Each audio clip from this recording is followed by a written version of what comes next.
Hello everybody and welcome back to the T.H.O. Movie Reviews podcast, the show where we bring you passionate, honest, and insightful film criticism. I'm your host, Bennett Campbell Ferguson. I'm here today to talk about the Oscars once again, to cover a few more categories. I'm joined by some of my wonderful colleagues, starting with Mandy Stark. Mandy, how are you doing? Your sunflowers are just lighting up the room. Thank you. Thanks for having me back, Ben. Doing good. And also here we have Shaunette. He's got his trusty spider hat. It's also lighting up the room with a little scarlet webbing. And now he's put it on. Mo is the king of T.H.O. hats. I do have some fancy hats. I will admit. Okay. I don't know. I got nothing else. And also here we have making her debut, except for a practice thing we did that we never posted, but it was good, trust me. We have Lora Herman. Lora, how are you doing besides from being on the precipice between sickness and health, as you described it? I'd have to say pretty okay. Pretty sedentary, pretty solid. Things that sound like geology words. You know? Yeah, we're gonna. This is the T.H.O. geology reviews now. Like. Talking about rocks. Oh my gosh. Doing all right. So we're gonna talk about the Oscars, as I mentioned. Yeah, let's dive right in. Let's talk about lead actress first. So, and I have to warn you, as I did in the first part of this podcast that I recorded a couple days ago, I have to read every category and my best, and the nominees are boys. So, Oh, good. for lead I'm actress, excited. for The Shape of Water, Sally Hawkins. For 3 Billboards Outside Ebbing, Missouri, Frances McDormand. For Margot Robbie, oh my god. For I, Tonya, Margot Robbie is not a movie until later when we get the tell-all movie about the blah blah blah. Margot Robbie, I, Tonya. For Lady Bird, Saoirse Ronan, and for The Post, Meryl Streep. Never heard of her before. Yeah, who's that? I know, yeah, right? Someone known. What do you all think of these nominees? And feel free to just chime in. I should have mentioned this earlier, we're not doing the usual thing where we go around one person. Just dive in. It's a free for all. This is one of the most interesting lead actress categories I've seen in some time, just because of like the swath of different performers here, and different kinds of performances. I could see it going to any of them except for Margot Robbie. Not because she does a bad job in the movie, but because I think that sympathetic Tonya Harding is not something a lot of people are going to be on board with. But my guess for who's going to get it is Frances McDormand for 3 Billboards, which she deserves it, but I have some issues with 3 Billboards that we'll get into later. Probably when we talk about Sam Rockwell, I would imagine. Yeah. Sure, we all have thoughts. I think this will be a fun discussion because I think I might have polar opposite opinions. Yeah, I'm in agreement. I really like our best actress category. Like, I'd be happy if any of them won, except for Meryl Streep. She's won enough. But I'd be happy if any of the other 4 ladies took it. I think they all deserve it. I also think Frances McDormand will take it home. I'm very happy with that. So, go ladies. Yeah, I definitely, interestingly enough, I got asked on my way over here in my Lyft. She said, what are your predictions? What are your hopes? I just was like, I don't know. Like, I just don't really feel like there's one particularly that I'm, like, so attached to this year. Because I have, like, kind of even feelings in general or in throughout. this specific in general, category? In this category and in Best Picture, I do self-surrender. I did not see I, Tonya, so I can't really comment towards Margot Robbie. But I've seen all the others, and I'd have to say that for me it's between Sally Hawkins and Saoirse Ronan. Like, for Saoirse Ronan being the 20-year-old gal that I am, I'm very close to the angsty high school feelings, and, like, she really made me believe it, even though I know she's not, I don't think she's actually in her teens. Like, I really thoroughly believed all of those emotions, and the conflicts she had with her mother were very similar to mine, and it felt, just very realistic, as, like, cliche as that can sound. And I am just in general pretty partial to Saoirse Ronan. So that's kind of my, like, close to heart hope. And then my actual, what I really think just objectively, hope for the win is Sally Hawkins. And honestly, it's because, like, how can you carry a role so strongly without talking? Like, I feel like that's pretty strong. Like, and stop there, you know, like, she doesn't have to talk, she just has to, you know, show with her face and, you know, communicate, like, completely non-verbally, which I thought was pretty impressive, but I also am partial to Guillermo del Toro films, too, so. Yeah, it's an interesting category. I mean, I'm, you know, as a lot of you know, because I've whined about this a lot, I'm not a fan of The Shape of Water. I am a fan of Sally Hawkins' performance. I think she does a really, really beautiful job in that film. You know, Laura, you're right. You know, I mean, to, you know, kind of go back to that era of almost literally silent movie acting, that's an extraordinary thing. I don't see how Frances McDormand can lose this one, you know? Because, you know, there is a very, very intense backlash brewing against Three Billboards. I'm going to see it on Tuesday, so I wish I could weigh in on it now, but I can't. Oh, it drives me nuts. But, you know, I think the one person who's immune to the backlash is Frances McDormand, you know, because, like, you know, with, like, kind of the objections people have to the movie, I think that makes it hard to give it Best Picture or Best Screenplay. You know, maybe makes it hard to give Sam Rockwell Best Supporting Actor, although I think he might take it anyway, because that's the character that people have issues with. But how can you fault Frances McDormand? You know, there is, like, a lot of enthusiasm for the movie and for her. You know, I think she's gonna take it. And I want to speak to, you know, Meryl Streep, Mandy. I mean, I don't want her to win, partly because I agree. You know, she's won 3 Oscars. You know, that's more than, you know, well, she'll be anyone okay. wins in a lifetime. Yeah. But also, I mean, The Post is terrible. Yes, also it's just awful. You know, it is so, like, it's this. You know, look, I mean, you know, I was so excited about it. I was like, Spielberg, Streep, Hanks, you know, they're gonna take on Trump. It's gonna be awesome. But they took on Trump in such, like, an unnuanced, like, self-congratulatory way. Like, you could practically feel them, like, patting themselves on the back between takes, and it's like, no, this is not how we're going to, like, you know, win the fight to defend freedom of speech and freedom of the press. Like, no, we're gonna win it by, like, fighting thoughtfully and with nuance, not this kind of, like, bludgeoning, like, you know, yes, we're perfect, like, it's...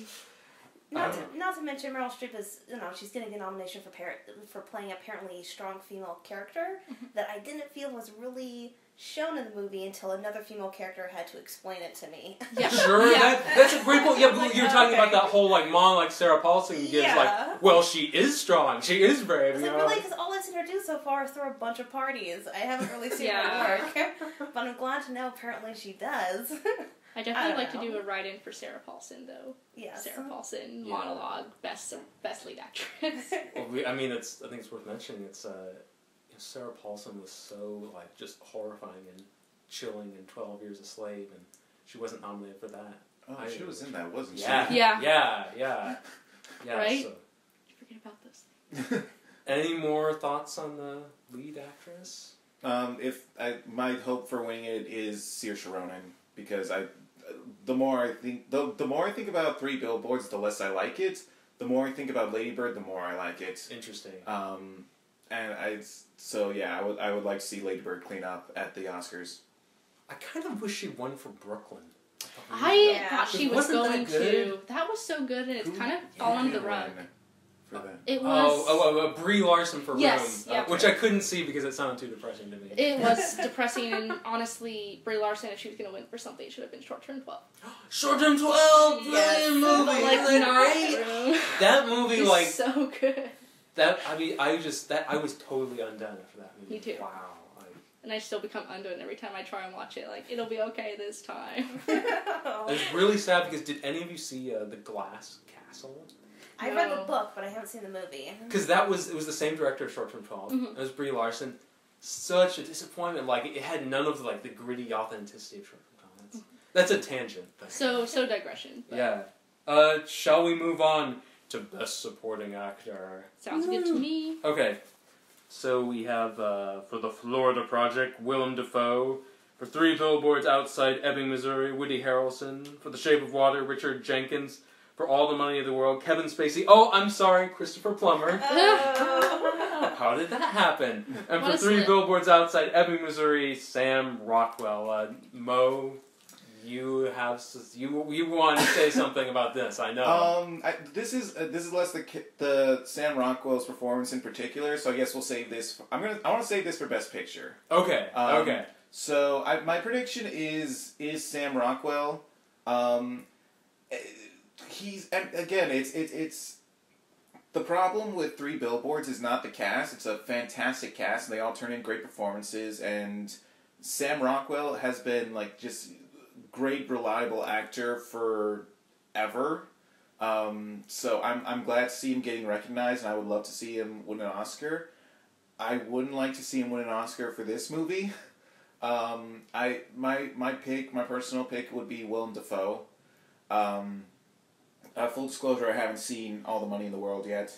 And you don't no need one to. has. Yeah. No one I've seen has. it. I've seen it. You actually saw it. Yeah, it's awful. Oh. It's like it's trash. Like you just feel. Better like or you're being- worse than Alien Covenant? Way worse. Way worse. Alien Ouch! Covenant is Ouch! Okay, so Shots fired. so you're basically saying it's unwatchable because Alien It's- Covenant was like It's unwatchable. It's one of the few movies, along with The Post, that recently, when I've been in theaters, I've actually taken my phone out. Wow. That level. The Post and All the Money in the I don't World. understand why people keep on giving Ridley Scott money. Like, he hasn't made a good movie in quite a while. Because I they liked just The say- Martian. Okay, that's true. Okay, The Martian, Martian was was good. great. I was not a fan of The forgot Martian. That he did I that one. was not a fan of The Martian. I was okay with it, but It's like fine. I loved it. I didn't like their decision to change the end up a little bit, but I never read the book, so that doesn't affect me. yeah. But no, my pick for best supporting actor would be Willem Dafoe because he's like Sam Rockwell. He's been around forever and he's been reliable and good and just all these. He's been a great actor forever, and it's so different from what he usually is because Hollywood likes to make him a villain and he's good at that. But this is just he's the normal guy. yes. And he plays it with so much just charm and just this weariness that feels real and authentic. I wasn't 100% on board with the Florida Project, but he was great in it. So he would be my pick. I think we should mention too. I love the Florida Project, but one thing that I think was really tough for Willem Dafoe, and the reason why, I would root for him, even though I don't think he will win. I mean, most of those actors in there, they were first-time actors. They were very pure and unspoiled. This was the first big thing they'd done. He had, this veteran guy. He had to come into that and be okay, I can't look out of place. I can't look like Willem Dafoe amongst all these people. I have to be real, and he doesn't stick out like a sore thumb. It's a really beautiful performance. I when I was putting together my end of the year list for my picks for my favorite supporting actors, I had a lot of people on that list, and one of them was Willem Dafoe, not just for the Florida Project, but because he was in Death Note, and he came out looking good. That's a task, man. That is a challenge. that was the Adam Wingard movie, right? That was, okay. yeah. I have it's on my to-do list. I Not love great. him. I know he shouldn't leave his Simon Barrett when he makes a movie, but I'm still gonna go watch it because I enjoy his films. I felt like Best Supporting Actor was the one category that the Academy Awards kind of dropped the ball. I felt like the person who should win wasn't even nominated, and that's Michael Stuhlbarg for Call Me By Your Name. Oh, that's a good point. First he was in 3 different Best Picture nominees this So year. The Shape of Water and then The Post as well. Yeah, and he was very good in all of them. But in Call Me By Your Name, he has one of my favorite scenes, period, in film this year. And I think it was an oversight not to nominate him for such a small role and such a powerful effect he had in it. And then also Armie Hammer, Yeah. what happened with Call Me By Your Name? It's really weird. Every year I feel like there are these movies that they get great reviews and people go to see them, and then for some reason they don't translate to the Academy. Yeah. And I feel like what explains that is I was saying the other day, I actually think, despite the fact that, audiences won't say things like, oh, critics just don't understand. Critics and audiences actually have a lot in common. A critic is more like a regular moviegoer than an Academy member, because these Academy people, they're industry insiders, Yeah. It's a show business oligarchy, and it's and I wonder if that explains the difference, because Call Me By Your Name did well at the box office. It's not like this weird, thing that, We have only it at like hardcore people like? Or? We have it at the Fox Tower, and it sells out pretty regularly. But that's partially because it's been around so long that we kind of stick it into one of the smaller theaters. But still, we get people lining up for shows all the time for that one. Interesting. Yeah. But I'm with you. I really want Willem Dafoe to win. I think Sam Rockwell will take it home. It's fine. I'm fine with him taking it home. He's a hard-working character actor. I like it when they get rewarded. But Willem Dafoe, I think he put in a very small performance, like a lot like Laurie Metcalf, where it's small and quiet, but kind of seeps his way in. Yes. And I think he is a long-deserved one. So I feel so left out. It's the only one I haven't seen on here is the Florida Project, and it's only nominated once. So like I tried to look it up just now. one? I know. Oh my God. I thought there was more than one. I Just thought the that one. would be a Are you bigger sure? thing. Okay. Brooklyn Prince should be nominated for Best Actress. Full stop. I have that on my list. Nice. I to bring up, but I was like, I won't bring it up. I mean, she should be nominated over Meryl Streep. I mean, For sure, dude. yeah. Sorry, Meryl. I mean, I know I think love she'll be Meryl okay. Streep. Meryl Streep is great. It's just, she's gotten a lot of kudos. Yeah. But yeah, like, considering I haven't seen that, I feel like I can trust you guys in that if I had seen it, I'd probably be on a very similar note. I feel very unexcited about pretty much everyone on this list. Like, if Christopher Plummer won, I'd probably just, like, become a shut-in in the woods. Like, I just don't, I can't take it. The movie was just so bad. Was it the movie itself, or was his performance like genuinely everything like, not good? down to like, the smallest instance of lighting, to every cut. It was just bad, bad, bad. Like, I think I fell asleep for 20 minutes like, in the movie theater. No clue. It's just so bad. I mean, I think Sam Rockwell will probably win. I don't know, but I'm very unexcited about it. Very unexcited. Woody Harrelson, meh. Richard Jenkins. I'd be okay if Richard Jenkins won, but I don't think he will. I'd be okay with it, because I feel like he was like a little small comfort, and like a nice little character that we don't really get to see a lot. Especially the older character, and especially an older character in like the queer community. Like, I feel like that would be really interesting, but I don't know. I wasn't floored by his performance. Not fighting for it necessarily. I wasn't either, and I feel like I love Richard Jenkins, and I mean I would never be unhappy to see Richard Jenkins win an award. Mm-hmm. But I just feel like like what he did in The Visitor, where. Which he was also nominated for Oscar for that, where like he had to give like a more like restrained performance with like kind of fewer, I think, like obvious dramatic cues to grapple with. Like, I don't know, that I feel like. But this is another thing I was talking about a couple days ago. Like, I just feel like the Academy like has a hard time like honoring really like nuanced work. Mm-hmm. Like, I think like Mahershala Ali is one of the rare like acting winners where like I felt like I watched this performance and I couldn't see the gears turning. Like I felt like he just became that character very like effortlessly, or at least he made it look effortless. I should watch Moonlight again. I've only seen it once, which is like I feel like it's not very heavily advertised on like any streaming sites. Which, like, I'm not surprised, but it angers me a little. Like, I would like to see it, but I don't even see it, like, at Target or anything. Wait, have you not seen it? I've seen it in theaters, but, like, as far as a movie that did well in the box office, not being everywhere that you look, afterwards. Sure. Yeah. It definitely wasn't like that, I feel like. Well, I think a lot of that is the Academy has a tendency to choose movies that can be forgotten. Mm-hmm. Collectively forgotten, Sure. Remember how The Artist won Best Picture? The King's Speech. Yeah. I mean, it's like I just watched The Social Network the other day for the millionth time. So good. Like, Love I that. liked The King's Speech fine, but how the fuck did that beat The I know. Social Network? Network. Like, what? I mean, what were they smoking? I know. I mean, this is why I don't trust the Academy. Yeah. I like Spotlight just fine, but I'm gonna go back and watch Fury Road 1,000 more times. Thank you. know that. Yes, I like Spotlight as well. Spotlight's a great movie, but Mad Max Fury Road was like transcendent Engaging. art. I mean, like It's like the Pulp Fiction of this, 10-year period. yeah. People will remember it, and then didn't get any awards. Yeah. Oh. It's harsh. Although Pulp Fiction did get an award. Yeah. That's but true. not as And many. Fury Road got 6. Yeah.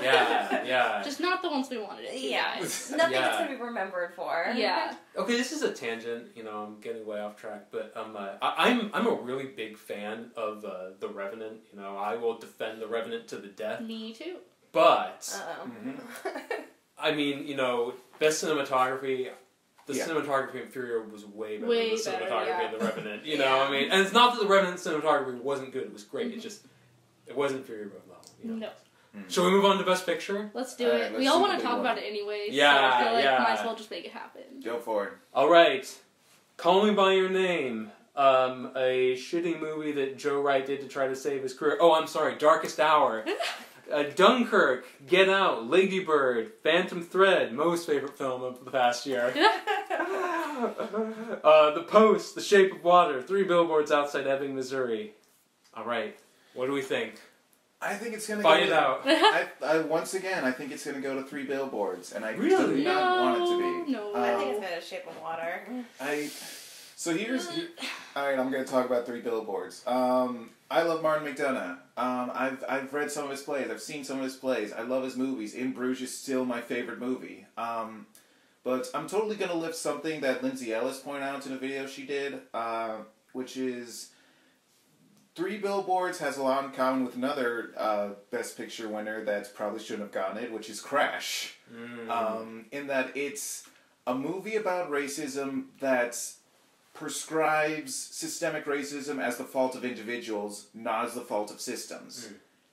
And that's a shortcoming, and that's inaccurate. It's a very amateurish approach to this subject, which is it's complex. And it doesn't help that it's a movie that's about fighting racism, where there's 2 black people in the whole movie. They are not very far from the main characters, and it feels misguided, or at least inefficient. But it's safe as far as an Oscar movie goes. It has something to say, but it doesn't really challenge preconceived notions. So I feel like that might clean up. That might go home with Best Picture. My picks, as I've said before, Get Out is my favorite picture of the year, so I would love to see that win. I don't expect it to, because that's maybe a little too challenging for Oscar voters. Because, calling white liberals on their racism might be something they're not super comfortable with. I would love to see it go to Lady Bird. Shape of Water, sure. Again, it's kind of inefficient, but in terms of confronting a bigotry and inequality, but at least it has the excuse of it's set in the 50s, so we could be broad and kind of dumb about it, because that was just the way it was back then. So any of those I could see it win. The rest of them, I've seen about 7 of these movies out of the 9. I haven't seen Call Me by Your Name, and I haven't seen Darkest Hour. Yeah, those are my picks. I don't think 3 Billboards is going to win, but I'll explain why later. Mandy, you think The Shape of Water is going to take it home? I think Shape of Water is going to take it home. I don't want it to, but I think it's going to take it. I love Guillermo del Toro, but there's something, I don't know what it is about his movies, that I often walk away saying, I feel like this movie was geared towards me, but it's missing something. And that's how I walked away from Shape of Water. I haven't quite been able to figure it out. I haven't been able to figure out with any of his other movies. But I feel like it's not one of my favorites of his, and I don't think it was one of the best films of the year. That said, I liked it enough, and I'm never going to say no to Guillermo del Toro winning anything. In fact, I really hope he wins Best Director. I think he will. I think he will. He probably Yeah. will. I would like also to have Get Out win, because Get Out is my favorite movie of the year, and you don't see many movies that are able to blend humor, sci-fi, and horror so well together, while still being such a strong social commentary. And it says a lot of important things in a fun way. And go Get Out, you won't get it. I think 3 Billboards has a chance of winning, but I still think Shape of Water takes it. And as a rebuttal to your comments about about 3 Billboards, I think there's a lot of conversation around it. And I think both sides bring up very good points. That said, I tend to take the other side. and that I don't think Three Billboards is about racism. I think it's in there, but it's more about anger and how anger leads to really bad decisions and choices, and how it upsets your relationships with everyone around you. And I think, one, because racism is just kind of slightly brushed upon, it doesn't get to it, unfortunately, as well as it could have. I do think that they do bring up systemic problems with Woody Harrelson and Frances McDormand in their interrogation room when he mentions, well, how can I fire him when every other police officer is going to be the same way? You're like, that's true. It's a systemic issue. So I do think it addresses some systemic problems, and I don't think... I know the main complaint is that Sam Rockwell's character is redeemed. I don't see him being redeemed at the end. He doesn't get his job back by the end. He still is a racist. He's going out and making one of the biggest mistakes probably in his life at showing he has not moved forward, even though he kind of did, but not really. I mean, I still think he's very much in the same place as he was when he started this movie, which makes it even more depressing. Just like Frances McDormand's still in the same place. And I feel like Three Billboards deals with a lot of messy topics in a very messy way, but I think it does so because it is messy, and there's just no right or wrong answer around it. So I do tend to be a Three Billboards fan, and I won't mind if it takes it. I don't want it to take it. The only one I really wanted to take it is Get Out or Lady Bird, but I don't think either will. But that's just me. Okay. And I think there are strong arguments on both sides. That's just the one I've kind of been drawn to. I will add the only. I mean, we'll see how I feel after I've seen Three Billboards. But I've seen all the others, and the only ones I think that I really would be like over the moon happy of the ones I've seen if they won. It would be either Get Out or Dunkirk. But that's a whole other thing. Laura, do you have predictions, opinions, oh my gosh, anything? I have so much to say. Open the floodgates. Is like the one thing that I actually dedicate a lot of time to. I've seen most of these movies within the past week or two. Whoa. Because you said we were going to do this, and I was like, all right, well, I've seen like 2 of them. Let's go. And so, oh wow. I'm just going to kind of start at the bottom and say I don't really care about Darkest Hour of the Post. If they win, again, Woods, Cabin, Recluse. I'm just like, I can't do it. I cannot. I love the Woods, Cabin, Recluse. That should be like a thing, like we say, like from now on. It's like our new code. And that's how I feel a lot whenever I'm like, the Academy Award messes this up. I'm out. Like, I'm done. So done. Over. Not making it happen. Dunyan Reigns. Yes. Dunyan Reigns. And the thing for me with the Post, the moment that I knew for sure that I did not like it was at the end when they made the little like Watergate like witty joke.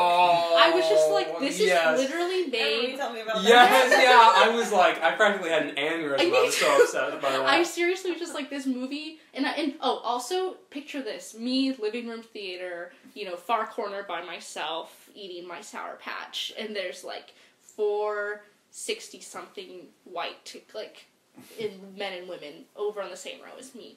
From the beginning, I think they're talking about me actually when they say, oh, there's all these young people here and they don't even know anything about this whole historical moment.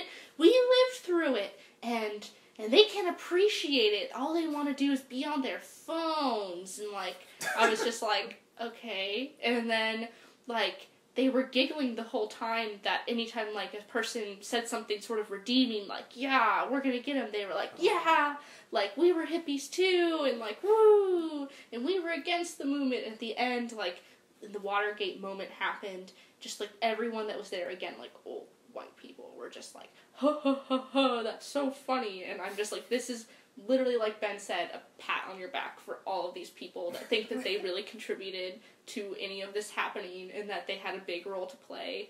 And I was just like, this is kind of gross and weird and made me really uncomfortable. But like, it was just, yeah, I'm just not a fan. But I want to add really quick. Interject. I mean, that ending, like, so unnecessary. It was, it's kind of like, like Steven Spielberg being like, gosh, I wish we could have, an ending like Thanos turning around at the end of the Avengers, but like about Watergate, and it's like, I'm sorry, No.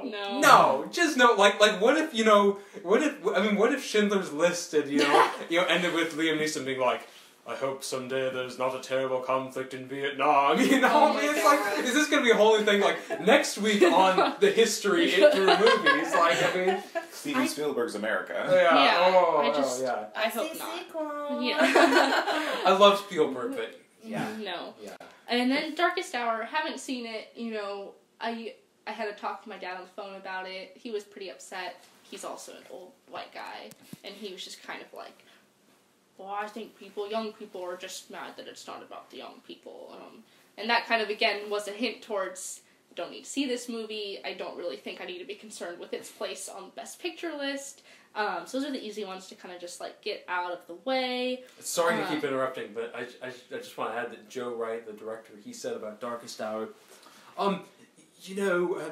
Winston Churchill had a crisis of confidence, and after I made Pan and it flopped, I had a crisis of confidence too, so I related. Oh my god. It's like, you're comparing making a Peter Pan movie that flopped to dealing with, the Nazis? No, Weird. that's taking identification a little far. Oh, Joe Wright. Sorry, continue. It's okay. I just have so much to say. I'm trying to make it easy. Okay, Call Me By Your Name and Phantom Thread. I'm putting them next, not because they're lower on my list, but because they're easier to talk about, in that I like them both a lot. And it was very plain to me why I like them. Call Me By Your Name is this sort of, fairy tale, dream that, you want to have. I just want to, go live there sometimes. Right. And if I ever own a copy of the film and I just want to, be, in La La Land for a little while, also kind of a hint towards me liking La La Land. But, I could just put it on and be apricots, Italy, open queerness, I just think it's so great, and I'd be thrilled if it won, I don't have, qualms with it or anything, controversial really to say about it. I'm just glad that it's there, and I'm glad that it did really well at the box office. Phantom Thread, was the most recent one I saw. It's the second movie I saw Thursday evening. I saw it right after Lady Bird. I went to go see Lady Bird, literally 20 minutes later saw Phantom Thread, and I liked them both a lot. Phantom Thread, again, just really great performance by Daniel Day-Lewis. Kind of just one of those small, contained stories that I can really get on board with. It's not really making huge points about, the world and things that can relate to everyone, or at least I didn't feel that way. But I just think it told its story really well, and its actors helped it tell its story really well. And it made me feel a way, even at the end, I just couldn't have predicted the way that it ended, for those of you who have seen it. I was actually kind of happy with how it ended in this weird, sort of strange, sick way. That I was yeah, cool. So I'm guessing you didn't want a mushroom omelet. Yeah, no. Actually, I just had a mushroom omelet this morning. The ending made the movie, though. Yeah. I just didn't like it. I didn't like it either. To be honest, I hated it. I liked it, yeah. Okay, so I really wanted to like it, but it's just. I'm beginning to think this may be a girl-guy thing, so maybe that's it, but I have no idea why I'm supposed to No, I have talked to tons of guys who are, obsessed with this. They think it's the greatest thing since sliced bread. I have no idea why Reynolds Woodcock is supposed to be interesting. I watched, his first scenes and his first interaction with Alma, and it's oh, this is an overgrown child. This is just a spoiled brat in a 6-year-old body who's very rich and good at what he does, but he gets off on everyone kissing his ass. This is Justin Bieber. For God's sake. I kind of have to agree. Yeah. Is it? Yeah. Because I felt I know we're supposed to think this guy, has really interesting, complicated problems, but I felt no, he's he's nothing just a complicated. dick. Yeah, he's just a jerk. And it's I don't know. I don't feel like that's, worthy of, an entire film. I said this on Facebook, but it bears repeating. At least when you watch Mother, there's a woman who's the much younger significant other of a obsessed creative who realizes that she's in a cycle of abuse and toxicity, but she tries to get out of it. Alma just leans into it, which is not fun. That's just bleak for me. I don't even really understand why she leans into it either. I don't understand what's in this deal for her. Like was her life really so bad before? No, it wasn't bad, but I think what you're failing to understand is that what she clearly makes plain is that she's never felt noticed, that she's felt the things that are noticeable about her to be unlikable, and that for someone to very boldly and confidently come forward and say that these are things that I like about you, or you're actually perfect for everything that my life involves, and me being a very particular person as demonstrated by every single little thing that I do in this movie, but you are perfect. This toast isn't perfect, that flower is ugly, my shoe is not tied right, you are perfect. You know, most of the time you are perfect unless I'm having a fit. Like, of course she's going to be completely enthralled because it is the complete opposite to everything she has known and understood. You know, you see her, like, tripping when you first meet her. She's not, like, a confident person. He's not just like, look, a confident person to wear my dresses. It's not kind of that, like, stereotypical story that we kind of have maybe seen before, you know? And that really is kind of, like, in a weird way that they're, like, meant for each other, you know? She says, I can stand all day, and she literally means it in regards to dresses, but she also means it that, like, mentally she can, like, stand with him, you know? And she likes that about herself, and we just don't maybe like that about her, potentially. And another thing I would point out, too, is I think the whole time we were shown us, she's more dependent on him throughout the whole movie, and that's what it looks like, because he's such a powerful, dominating character, you know, usually for the worst. But at the end, we realized, no, actually, he's far more dependent on her. It's a dependency issue, but you don't really see her strength until the final, like, 20 minutes. You're like, oh, okay. She has power. That's a nice little twist. Yeah. Well, we could talk about Phantom Thread all day, because there's a lot to wrangle say. with. But I want to get a little wonky here. Okay. If y'all don't mind.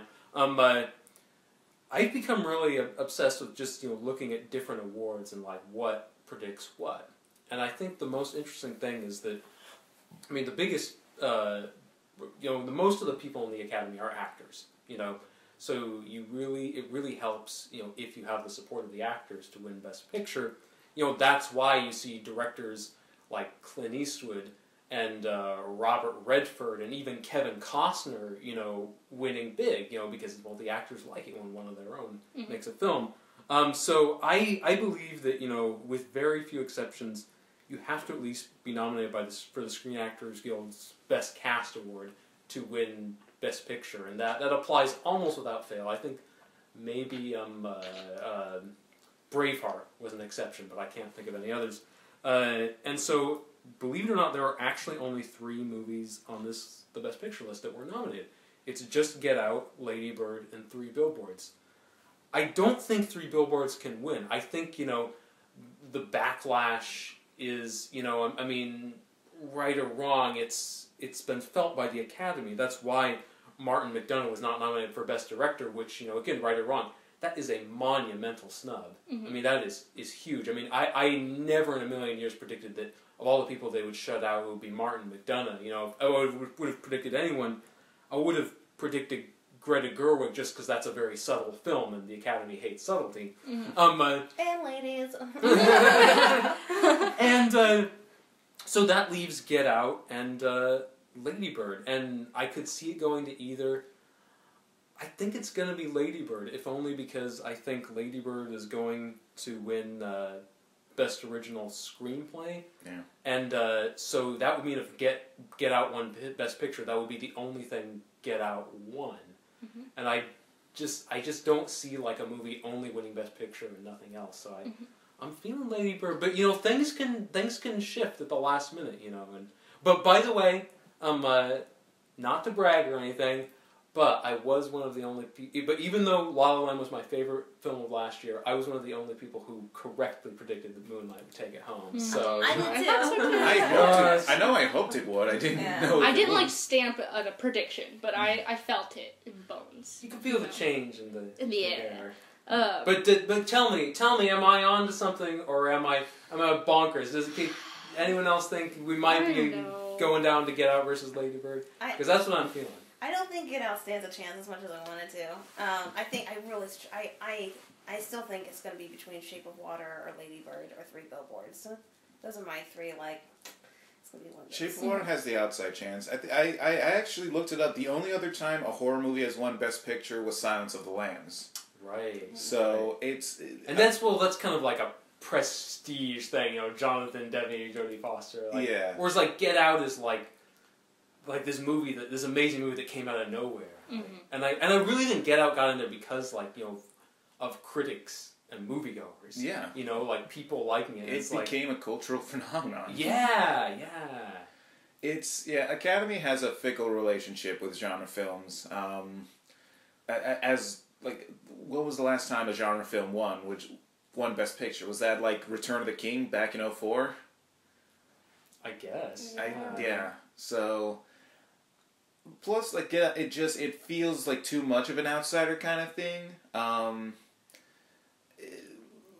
Well, Mandy, you were the one who said, which one of you said that, you know, Get Out, you know, or they're not gonna, they might be like leery of a film that's like, you know, going after little weapons. That's right, you said that. Well, yeah, I think that's the other thing, like, you know, I mean, you know, a lot of people, I think, or a lot of, you know, some white viewers, I think, are looking at Get Out and like going like, oh, you know, like that's making me reevaluate my own actions, you know. But I think, you know, like I think there are a lot of people who are like, you know, like that's not right, like what, like, you know, that's not cool, man. Like, and I suspect a lot of those people are in the Academy. You know, it's sad to say. You know. Yeah, but they nominated for 4 major awards. So yeah.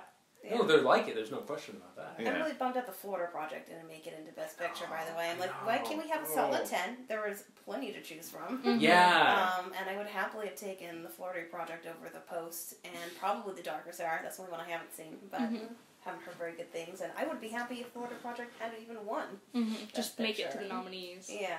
Can we all agree that this thing where it's they can have anywhere between 5 and 10 nominees is just the dumbest thing ever? Yes. Like it's like you know, some people say like, oh, that makes it less special. It's like every critic makes a top 10 list. Every critic. You can't tell me there's not 10 movies that don't deserve to be nominated. I guess I'd rather it be 10, but I also kind of understand, because from what I've read about like why they have it, that process is so in the gaps in between whatever it is, like where it could be like the 6 to 10 that might get left out. It is meaning that they did possibly get votes from the Academy, but they have to have like some larger percentage of votes, like some number over, because otherwise it's kind of like, it's like if you have too many people second place, it's like having 20 people second place essentially is what it's explained as. I'm not really good with the numbers and the math kind of things, so I'm not really sure how to explain this best, but it kind of essentially says that people still might have voted for it, and multiple members, if not maybe even like a dozen, voted for it within the Academy. But even if a dozen voted for it, and potentially the number that has to qualify for it to get a spot is like 13, right? And so they cut it short simply because they think it's like too on the edge of having enough votes. So it's like, I always at least rest at peace knowing that there were likely votes for those ones that were like, maybe they just skirted by, you know? It's almost like the presidency, kind of, like people definitely voted for it, but they might not get into the like final 2, you know, because there just wasn't quite, there was maybe 30%, but not like enough. So I guess like, yeah, I understand. I always go back to like, I don't think of the Academy as the be all end all. It's like interesting to see, you know, and it does just kind of provide a fun thing for us to talk about, but yeah, it's like, it's just the people that are there that are voting in their opinions, and it's only like 600 people. Well, and it's like the whole reason, like you said, the whole reason they expanded it to 10 nominees was so that we could start inviting films that we don't think of as being Academy Award worthy into the conversation, because they're just as important, like movies like Get Out. But what's the point if we're not really considering them as options? Yeah. They're just, it's just kind of like a lip service. Like, oh, hey, you're really good, here's a nomination, but you're not going to win. Yeah. You know, like, I don't know. It's like, thank you, Academy, but it's a half-hearted attempt. It's like very, like, blah. I don't know, I feel so many conflicts on all sides, about, like I was just saying, I have so many different things to say about Get Out, 3 Billboards, and Lady Bird. Both Lady Bird and 3 Billboards appeal to me in a very personal way, and it's really hard to separate that, you know, my objective and subjective film viewing lens.